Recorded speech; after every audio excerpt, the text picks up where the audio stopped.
Ya, saudara, hari ini saya ada di Sharm El Sheikh di Mesir dan mau mengunjungi suatu gereja yang namanya Heavenly Church. Saya sudah pernah datang ke gereja ini 2 kali. Nah, tapi sekali lagi mengunjungi, puji Tuhan. Nah, ini penampakan dari luar ya. Ini adalah gereja yang paling indah di Mesir, gereja Ortodoks Koptik. Nah, seperti apa keindahannya? Nah, nanti kita akan lihat di dalam ya. Oke, kita menuju ke gereja ini. Ya, ini sudah memasuki halamannya.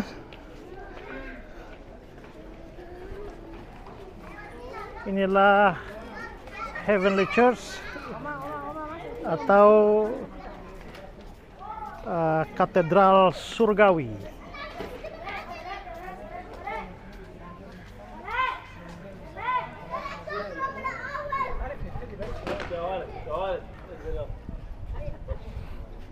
Di samping-sampingnya juga ada gedung-gedung yang bagus, yang indah.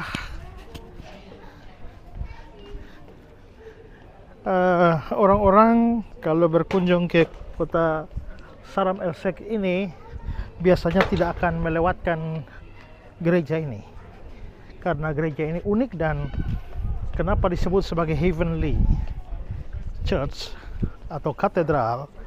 Karena ada banyak ornamen di dalam gambar-gambar. Gedung ini dipenuhi dengan gambar-gambar yang menceritakan tentang Alkitab.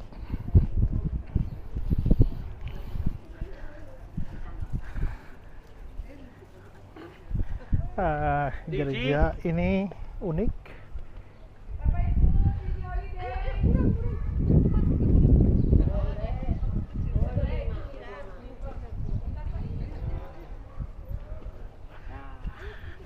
Kalau kita lihat bahwa gereja ini punya simbol semacam singa ini ya. Ada 2 singa di depan.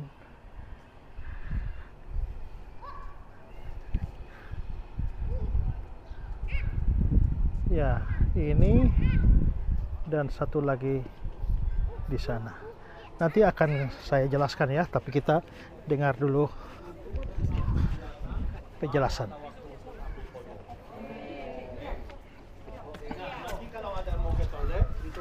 Oke, kita mendengar penjelasan dari Amin, salah seorang jemaat dari gereja Koptik.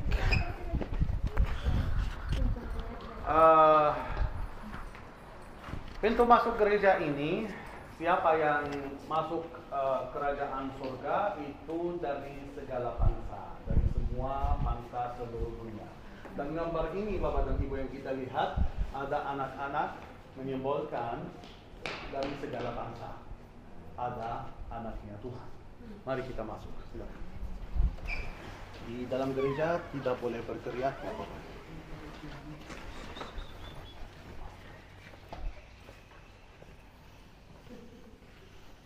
Ya, saudara lihat ornamen-ornamennya yang sangat bagus. Seluruh gambar-gambar kisah-kisah Alkitab dilukiskan di dalam gereja ini, termasuk juga para rasul, para martir. Ya. Oke, kita akan mendengar penjelasan dari Amin. Ini dia lagi berdoa ya.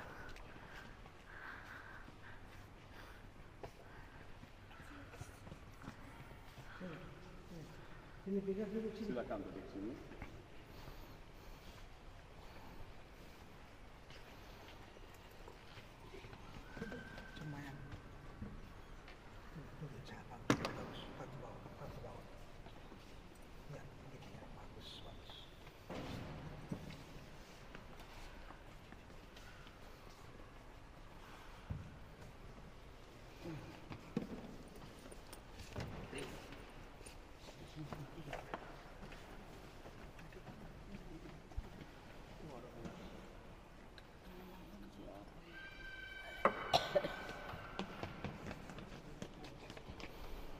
Yes. Mana itu? Tiga. Silakan duduk. Bangun gereja ini, bangunan gereja sama bangunan pelayanan lainnya kiri dan kanan, mereka perlu 4 tahun. Tapi untuk melukis, semua lukisan yang kita lihat baik di atap, dinding maupun di jendela, mereka perlu 6 tahun. 6 tahun. Jadi mereka perlu 10 tahun sebelum gereja ini dibuka. Umurnya 23 tahun. Oke.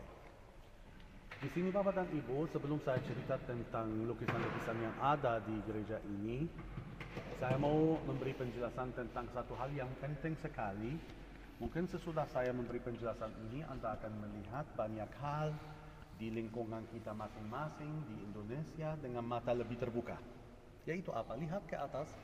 Ini kalau kita lihat dari bawah, dari luar, foto yang kita ambil tadi, gereja berkubah. Masa ada gereja berkubah? Kubah itu untuk gedung Islam. Ternyata asal usul kubah mereka itu gereja Koptik Mesir. Kenapa Bapak dan Ibu? Karena pada abad kedua, abad ketiga Masehi, ketika bangsa Koptik mulai masuk Kristen, Mesir dikuasai oleh para kaisar. Dan para kaisar mau mengejar semua orang Kristen di seluruh dunia, mau menghapuskan kekristenan dari seluruh dunia. Jadi tidak boleh membangun gereja di kota. Umat Koptik membangun gereja-gereja awal di luar kota, jauh dari mata mereka. Mereka beribadah secara tersembunyi. Gereja-gereja awal dibangun di padang gurun yang lama-lama jadi biara, dan biara-biara tersebut masih ada sampai hari ini di Mesir. Ada yang umurnya 1700 tahun. Masih ada sisanya sampai hari ini. Tapi arsitektur Koptik yang murni Bapak dan Ibu, itulah kubah. Bayangkanlah kalau gereja-gereja tersebut dibangun di padang gurun yang panas sekali. Kalau atap gereja rata saja, sejak matahari terbit sampai matahari terbenam, atapnya terlalu panas, apalagi yang di dalamnya, yaitu gereja. Jadi mereka tidak bisa beribadah. Nafsu untuk ibadah hilang juga kalau terlalu panas. Tetapi dengan adanya kubah, begini Bapak dan Ibu, kubah begini. Oke. Kalau misalnya matahari terbit di sini, hanya di sini panas. Puncak dan sana tidak. Siang hari hanya puncak panas, kanan dan kiri tidak. Matahari mau terbenam, yang di sini panas, puncak dan sana tidak. Kita duduk di gereja sekarang, tidak ada AC, tidak ada kipas, tapi kita tidak merasa panas. Apalagi kalau jendela-jendela yang berada di bawah kubah dibuka. Angin pasti masuk dan ada sirkulasi udara di dalamnya seperti AC alami. Itu namanya arsitektur Koptik murni. Ketika Mesir dikuasai oleh orang Arab pertama kali pada abad ke-7 Masehi. Artinya gereja-gereja tersebut sudah ada 500 tahun sebelum Islam. Dan mereka masuk, mereka menyuruh insinyur Koptik untuk membangun masjid-masjid mereka pertama di Mesir. Dan mereka memakai arsitektur yang sama, yaitu kubah. Dan karena untuk dunia Arab atau dunia Islam, Mesir ini sangat penting sekali, sangat bersejarah yang sangat lama sekali bagi mereka juga. Maka semua masjid seluruh dunia dibangun dengan adanya kubah.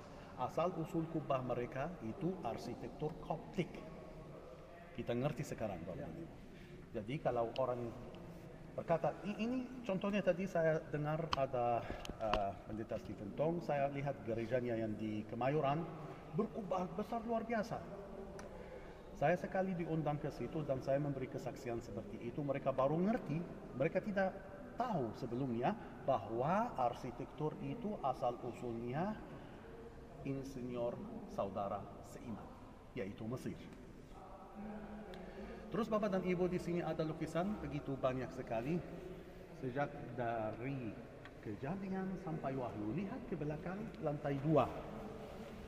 Kalau ke belakang, kita memandang ke belakang lantai 2, itu ada seorang malaikat ya yang seragamnya putih.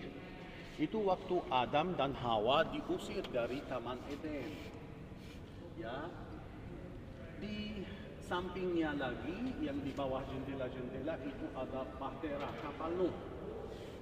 Nah, terus di bawahnya lagi kita lihat ada 4 orang di samping tenda. Itu Abraham waktu terima 3 tamu di tenda dan sudah memberi makanan bagi mereka. Dan 3 tamu itu yang menyimbolkan Trinitas di iman Kristen kita, Bapak dan Ibu. Tapi yang sangat penting buat perjalanan kita sekarang, lihat lukisan-lukisan yang ada di sini. Ini kisah Musa sejak lahir. Kisah bangsa Israel juga. Ini lukisan yang pertama, yang paling bawah, ujung kanan. Ibunya Musa membuat sebuah keranjang dari jenis tanaman namanya papyrus. Besok di Kairo kita akan melihat tanaman papyrus itu. Kenapa dia tidak membuat keranjang itu dari bahan kayu biasa saja? Karena fungsinya keranjang itu seperti kapal kecil. Dia mau menaruh bayinya di dalamnya. Yang penting mengapung di atas air. Tapi ternyata tidak. Kalau kayu biasa saja, di Sungai Nil pernah ada banyak buaya. Bahaya sekali. Buaya itu suka makan manusia pasti. Tapi dengan adanya keranjang dari bahan papirus itu, buaya tidak suka bau papirus. Artinya aman sekali selama Musa berada di dalamnya. Itu hal yang pertama. Putri Firaun keluar dari istana mau mandi di Sungai Nil. Apa yang dijelaskan Pendeta Ezra tadi pagi, bahwa Sungai Nil dianggap sebagai dewa. Memang seorang dewa. Kalau mereka mandi di Sungai Nil, artinya sekaligus mereka menyucikan diri. Dia mau mandi di Sungai Nil dan dia melihat keranjang papirus, melihat isinya yaitu Musa. Siapa memberi nama Musa kepada bayi itu bukan ibunya, tapi putri Firaun. Kenapa? Karena dalam bahasa kuno, Musa itu ada arti. Mu artinya air. Sa anak. Jadi anak air karena diambil dari air. Putri Firaun yang memberi nama Musa kepada bayi itu, bukan ibunya.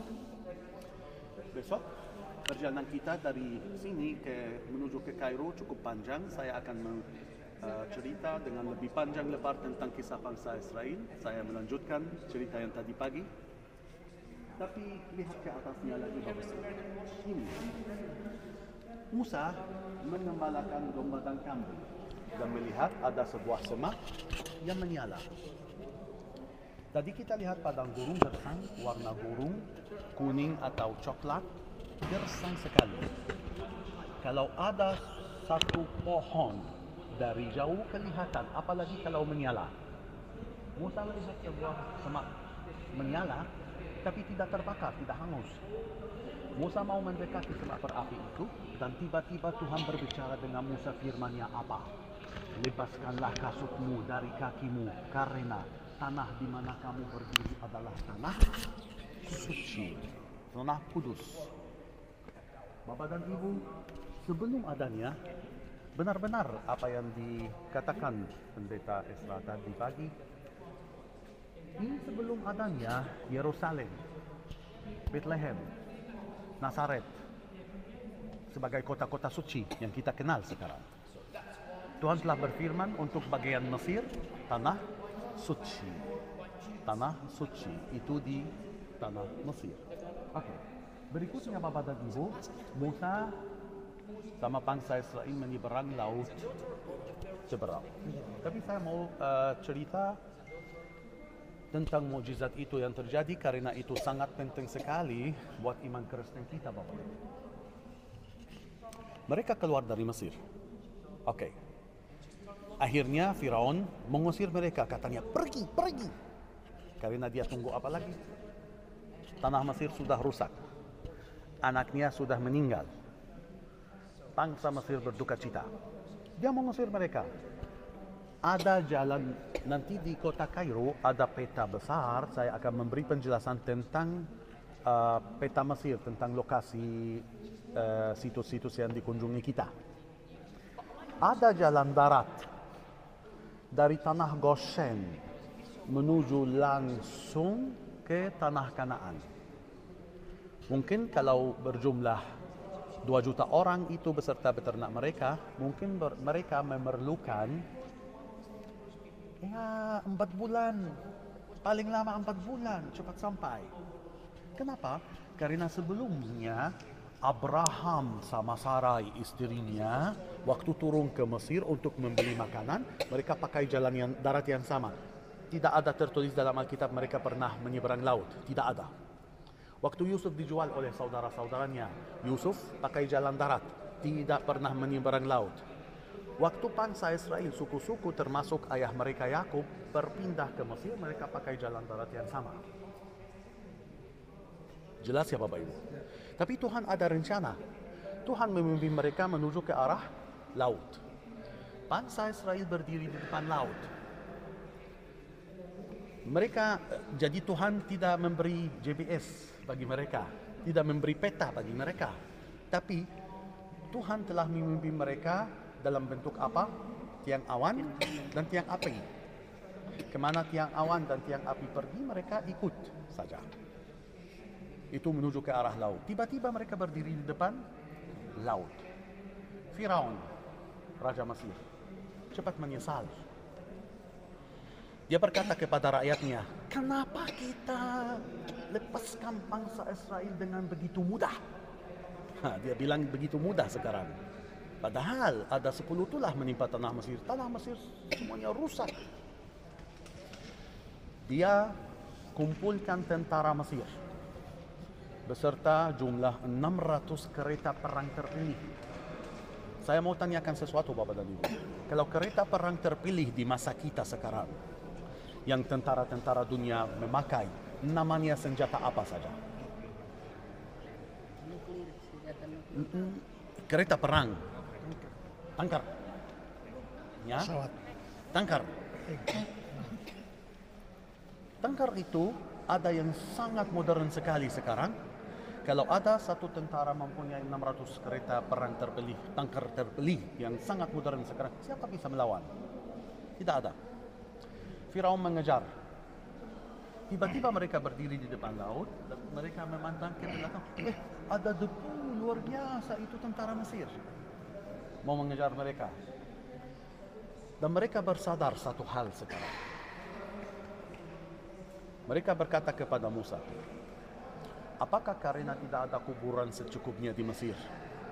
Kamu telah memimpin kita keluar dari Mesir untuk mati di gurun ini. Kenapa mereka bilang begitu? Bayangkanlah Bapak dan Ibu kalau tulah kematian anak sulung itu tidak pernah terjadi. Tujuan tentara Mesir cuma satu aja. Mereka mau dapat bangsa Israel sebagai budak kembali ke Mesir. Betul enggak? Tapi sekarang setiap prajurit perwira ada yang meninggal, ada yang mati di rumahnya. Mau atau tidak, perasaan mereka tercampur dengan membalas dendam. Bangsa Israel menyadari hal itu Bapak dan Ibu. Tapi Musa berkata kepada mereka apa? Berdirilah diam. Diam saja. Lihatlah keselamatan yang akan diberi oleh Tuhan hari ini. Tuhan berperang untuk kita semua. Mari kita ulang ayat ini. Tuhan berperang untuk kita semua. Maaf Bapak dan Ibu, kita itu maksudnya siapa saja? Bangsa Israel? Mereka yang berbicara, mereka yang atau Musa yang bilang kita. Apakah maksudnya hanya bangsa Israel? Firman Tuhan itu berlaku untuk selamanya. Kita semua Bapak dan Ibu, Anda masing-masing yang duduk di sini, termasuk Anda, termasuk saya. Tuhan berperang untuk kita semua. Apa yang terjadi? Tongkat memukul laut. Ini gambarnya Bapak Ibu. Ini lukisannya. Airnya terbelah. menjadi dua dinding di kiri dan kanan mereka. Bayangkanlah hal itu Bapak dan Ibu. Tuhan mau menyelamatkan mereka. Tapi selalu pemberian Tuhan kepada kita masing-masing lebih dari apa yang kita minta. Mereka pada suatu saat merasa haus. Ya? Mereka mau dapat air tawar untuk diminum. Ternyata Tuhan merubahkan air pahit untuk menjadi tawar manis. Tuhan memberi lebih dari apa yang kita minta. Dan pemberian Tuhan di mukjizat ini Bapak dan Ibu, mereka bukan hanya selamat, tapi keselamatan yang diberi kepada mereka sangat luar biasa sekali. Bayangkanlah, Laut Merah ini tadi kita lihat di depan restoran kita. Airnya tenang, tidak ada ombak-ombak tinggi seperti laut-laut lainnya. Seperti kolam renang besar. Airnya terbelah. Di Bunaken ada apa Bapak dan Ibu? Orang suka snorkeling di Bunaken untuk apa? Mau melihat apa? Terumbu karang. Indah enggak? Indah luar biasa. Kalau di sini Laut Merah tidak kalah dengan Bunaken. Ini sangat indah, cantik, luar biasa. Airnya terbelah menjadi dua dinding. Dua dinding itu mengingatkan kita tentang akuarium terbesar di dunia. Mereka lari secepatnya, tapi pasti mereka lihat ada ikan berwarna-warni kiri dan kanan mereka. Betul enggak? Itu tidak tertulis dalam Alkitab. Tapi Tuhan memberi pemberian lebih dari apa yang kita minta. Mereka menikmati keselamatan yang diberi oleh Tuhan pada hari itu. Akhirnya mereka menyeberang selamat. Laut Merah dipukul lagi, ditutup. Apa yang terjadi? Dari tentara Mesir tidak ada seorang pun yang selamat. Tentara Mesir itu menyimbolkan siapa? Musuh-musuh kita Bapak dan Ibu. Jadi, ya by the way, besok pagi sebelum kita meninggalkan kota Sharm el-Sheikh ini, kita sempat melihat terumbu karang yang sangat luar biasa sekali sama ikan berwarna-warni. Nanti saya cerita di dalam bus. Di atas kiri dan kanan ada dua loh batu. Dua loh batu itu. Oke. Itu dua loh. Atas. Kanan dan kiri. Oke. Lihat. Lukisan berikutnya. Mereka di Rafidim, haus akan air, di Keluaran pasal yang ke-17, Musa memukul batu, lalu air keluar. Ini lukisannya Bapak Ibu. Dan ini salut untuk pelukis, karena ini pas sekali. Kalau air keluar dari satu batu, membuat seperti sungai kecil ya, sungai kecil di padang gurun. Dan di Keluaran pasal 17 yang sama, ada suku namanya Amalek yang datang melawan berperang bangsa Israel. Musa menyuruh, ini yang paling bawah, lukisan yang paling bawah sekarang. Musa menyuruh Yosua untuk memilih beberapa orang yang bisa berperang. Oke, budak itu, ada pertanyaan. Budak itu yang baru keluar dari Mesir, nggak sampai 2 bulan, ya, mereka baru keluar dari Mesir. Dari mana mereka bisa berperang? Orang budak itu. Musa dididik dalam segala hikmat Mesir. Musa belajar segala macam ilmu pengetahuan yang pernah ada pada zaman dahulu. Musa dilatih dengan segala macam olahraga yang pernah ada pada zaman dulu sebagai anak Firaun yang kedua. Kemungkinan besar Musa melatih mereka. Dan Musa ditemani oleh 2 orang, Harun dan Hur, naik ke atas puncak bukit. Harun dan Hur. Musa mau mendoakan mereka. Ada musuh yang sangat kuat dan luar biasa datang. Musa mau mendoakan mereka supaya mereka menang. mengalahkan suku Amalek. Tapi apa yang terjadi? Setiap kali Musa berdoa, mengangkat dua belah tangannya seperti tanda salib ini, Bapak dan Ibu, penatlah tangannya, capek sekali, lelah. Dia menurunkan tangannya, oke mau istirahat ya. Ternyata pada saat dia beristirahat, Israel kalah. Dia mengangkat dua belah tangannya sekali lagi. Oh, Israel kuat, lebih kuat lagi. Capek lagi. Tapi dia mengerti, dia harus mengangkat dua belah tangannya, artinya harus berdoa terus. Dalam pencobaan tidak boleh ngantuk, tidak boleh malas. Harus berjuang terus. Perjuangan kita di dalam doa saja, Bapak dan Ibu. Dan Harun dan Hur membantu dia. Bawa sebuah batu, dia duduk di atasnya, mereka bantu Musa. Musa mengangkat dua belah tangannya, berdoa terus, sampai pada akhirnya bangsa Israel mengalahkan suku Amalek. Lukisan yang terakhir di sini, Bapak dan Ibu, ketika bangsa Israel jatuh dalam dosa, Tuhan mengirim ular-ular menggigit mereka. Tapi Tuhan yang maha berbelas kasihan tidak mau begitu. Ada masalah, sekaligus Tuhan memberi solusi. Tuhan tidak tinggalkan kita berjuang sendiri dalam masalah apapun. Ada masalah, ada solusi. Bareng, Bapak dan Ibu. Solusinya apa? Tuhan menyuruh Musa untuk membuat Patung ular. Patung ular. ya, yang tembaga, Ular tembaga. ular tembaga yang mirip salib, sehingga barang siapa yang digigit ular, walaupun berdosa, layak digigit ular, layak sekali. Tapi ada solusi.